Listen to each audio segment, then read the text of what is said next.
राजनीति में बहुत परिवर्तन हुआ है। पिछले 10 साल में, 15 साल में राजनीति में इतना परिवर्तन हुआ है कि राजनीति बिल्कुल स्थानीय है। पहले एक गांव में जाके हम कह सकते थे ये गांव कांग्रेस का है, आज एक मकान में जाके नहीं कह सकते कि ये कांग्रेस का है। भाई बेटा चाचा चाची अलग अलग वोट देगा।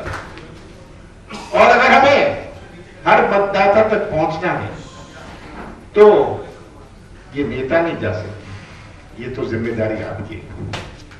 और यही जिम्मेदारी अगर आप निभाएंगे तभी हमारे अगले विधानसभा चुनाव में हम सफल हो पाते।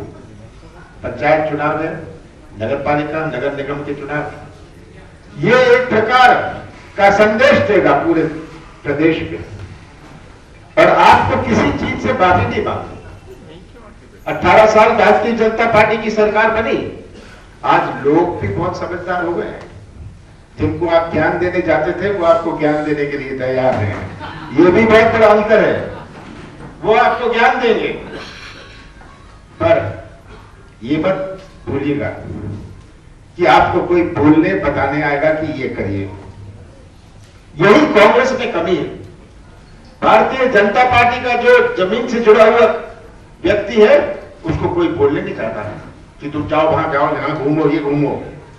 पर कांग्रेस में इंतजार करते हैं कोई आए हमें बोले तभी हम जाए। शादी बारात में जा रहे हैं, गमी में जा रहे हैं, अपनी बात तो कर सकते हैं। ये आज एक नया रवैया हमें अपनाना है। और भारतीय जनता पार्टी के पास आज बोलने लायक कुछ नहीं है। हमें माफी नहीं मांगनी, जो मैं कह रहा था। 15 महीने कांग्रेस की सरकार टिकी, जो हुआ सबके सामने हुआ, मैं दोहराना नहीं चाहता। आपको माफी नहीं मांगनी, आपको सिर नहीं झुकाना। आज मुझे आपको समझाना नहीं कि महंगाई और बिजली की क्या समस्या है, कैसे बीजेपी का ध्यान मोड़ दिया। ये एजेंडा चेंज कर लेती है। ध्यान मोड़ने की राजनीति में ये माहिर है। कुछ ना कुछ बात शुरू कर लेंगे। आपको याद है मोदी जी ने 2013-14 में कहते थे रोजगार दो, रोजगार, किसानों को 50% नफा, तरह तरह की बातें करते थे। डॉलर की कीमत, ये सब बात करते थे। 2019 के चुनाव में राष्ट्रवाद, पाकिस्तान, नौजवान की बात नहीं करी, किसान की बात नहीं करी। कैसे उन्होंने जनता का ध्यान मोड़ लिया। ये उनका प्रयास है। ये बोलने लायक कुछ नहीं। घोषणाएं, जितनी घोषणाएं करानी है करवा लीजिए। शिवराज सिंह जी ने 20,000 घोषणाएं पिछले 18 साल में करी है। आप जानते हैं, आप एक एक जिले से जुड़े, कितनी घोषणाएं कर देंगे। घोषणाएं कॉलेज की, मेडिकल कॉलेज में आज अस्पताल में डॉक्टर नहीं, स्कूल में शिक्षक नहीं, कितने स्कूल बंद हो गए। खंभों में तार नहीं और तार में बिजली नहीं, ये आज हालत है। ये सब जनता समझ रही है, पर जब तक आप उन्हें हिलाएंगे नहीं तब तक कुछ नहीं हो पाएगा। पूरी उम्मीद, पूरी आंखों आप सब तक है। ये पूछने लग जाएंगे बीजेपी वाले कि 70 साल में कांग्रेस ने क्या किया। मैं तो कहता हूं मोदी जी से इस जवाब में, मोदी जी अगर आप स्कूल गए हो तो वो स्कूल भी कांग्रेस ने बनाया था। शिवराज सिंह जी अगर आप स्कूल गए हो वो स्कूल कांग्रेस ने बनाया था। और आप पूछते हो कि कांग्रेस ने क्या किया। ये सब जब तक को आपको समझाना है। और मैं तो साफ कहना चाहता हूं, किसी पर आप डिपेंड मत करिएगा। ये मत करिएगा कि विधायक आके करेंगे, ये नेता आके करेगा।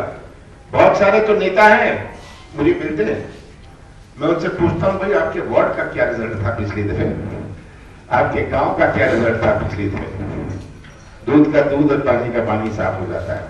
सबसे बड़ी माला लेके आएंगे, सबसे बड़ी माला, सबसे ज्यादा जिंदाबाद, सही बात है ना।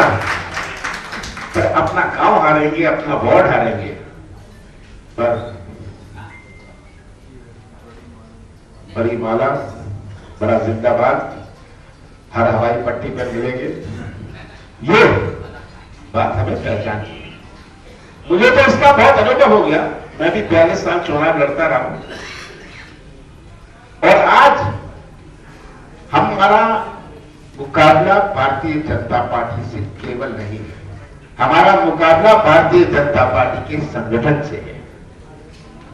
हमारी हार होगी, भाजपा हमें नहीं हराएगी, उनका संगठन हराएगा। और अगर हमारे जमीनी साथी जो है, जो आज यहां सब बैठे हैं, किसी न किसी रूप में अगर आपने अपनी कमर ठान ली, आपने अपनी कमर ठान ली, तो कांग्रेस को कोई रोक नहीं सकता। कांग्रेस ये कहते हैं कांग्रेस समाप्त हो रही है। मैं तो पूछता हूं कि अपने देश के 4 लाख गांव में 3 चीजें जरूर मिलेंगी, एक पूजा का स्थल, एक फूल का झाड़ और एक कांग्रेस कार्यकर्ता आपको वहां मिलेगा। और ये कहते हैं कांग्रेस समाप्त हो रही है। ये बड़े बड़े जो दिल्ली बंबई के लेखक हैं, जो कभी गांव में गए, उन्होंने गांव अपने प्लेन की खिड़की से देखा है, ये पाठ पढ़ाएंगे। मैं तो दिल्ली वालों को ये बात हमेशा कहता हूं कि आप तो सब अनपढ़ हैं, क्योंकि आपकी सोच, आप तो अपने वार्ड में, अपने मोहल्ले में बताइए, अपने कॉलोनी में बताइए क्या रिजल्ट आता है, इसका जवाब नहीं दे पाएंगे। तो ये सच्चाई आप सबके सामने है। आज हमारे सामने चुनौती भविष्य की है। कैसा मध्य प्रदेश हम चाहते हैं? भारतीय जनता पार्टी बहुत उत्पाद कराने की कोशिश करेगी, हिंदू मुसलमान।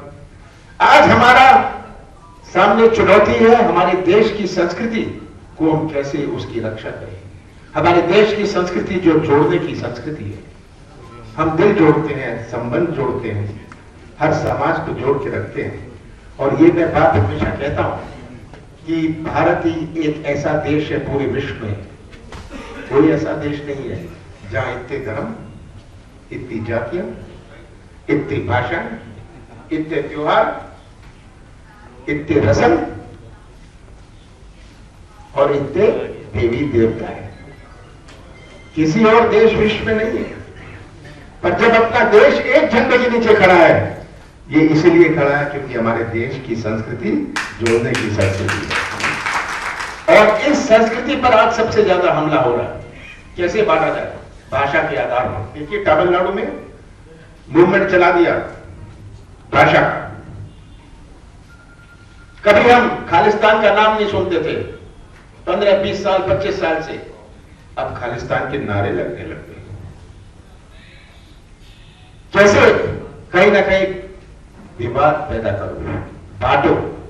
आज धर्म के आधार पर बांटेंगे, भाषा के आधार पर बांटेंगे, कल वो जाति के आधार पर भी बांटेंगे।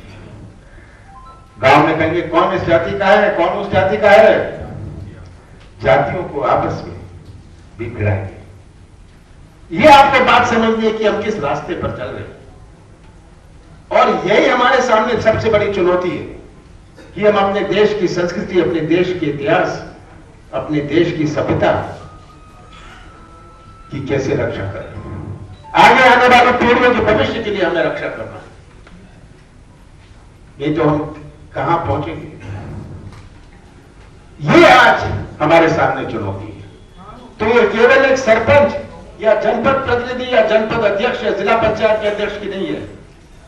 ये चुनौती आज अपने देश की संस्कृति की रक्षा करने के लिए, अपने देश के संविधान की रक्षा करने के लिए।